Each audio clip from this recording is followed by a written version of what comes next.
Assalamu alaikum. Hey everybody, welcome to Saddam's Spoken here. Now I'm going to teach you about present perfect tense because I have come here before 5 minutes or just now the train is being late. এই জন্য আমি ভাবতেছি এখন একটা present perfect নিয়ে একটা video বানিয়ে ফেলি। আমি এখানে এইমাত্র এসেছি, এইমাত্র খেয়েছি, এইমাত্র হয়েছে, এই কথাগুলো ইংরেজিতে আমরা কিভাবে বলবো?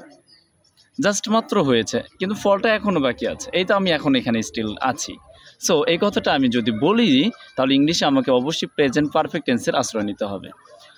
কিন্তু প্রেজেন্ট পারফেক্ট টেন্স আমরা কীভাবে গঠন করব? চলুন আমরা গঠন প্রণালীটা শিখে নিই। সর্বপ্রথম সাবজেক্ট নিতে হবে, তারপরে হ্যাভ এবং হ্যাজ নিতে হবে, দেন ভার্বের V3 অর্থাৎ পাস্ট পার্টিসিপাল ফর্মটা নিতে হবে। এর আগে কিন্তু আমরা বেস ফর্মটা নিয়েছিলাম অর্থাৎ মেইন ফর্মটা নিয়েছিলাম, বাট এখন আমি যদি পারফেক্ট টেন্স গঠন করতে চাই তাহলে অবশ্যই আমাকে V3 ফর্ম অর্থাৎ পাস্ট পার্টিসিপাল ফর্ম নিতে হবে। যেমন আই হ্যাভ গন দেয়ার, আমি সেখানে গিয়েছি। আই হ্যাভ কাম হিয়ার, আমি এখানে এসেছি। I have close the door, আমি দরজাটি বন্ধ করেছি। I have received your letter, আমি তোমার চিঠিটি পেয়েছি। এখন আসুন স্ট্রাকচার হচ্ছে সাবজেক্ট নিতে হবে, হ্যাভ এবং হ্যাজ নিতে হবে। তাহলে হ্যাভ কখন, হ্যাজ কখন? হ্যাভ হচ্ছে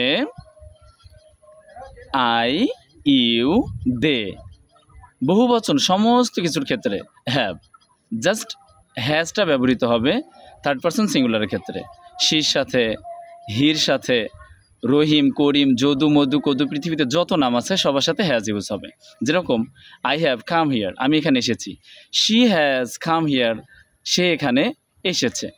যেরকম রহিম হ্যাজ ক্লোজ দ্য ডোর, রহিম দরজাটি বন্ধ করেছে।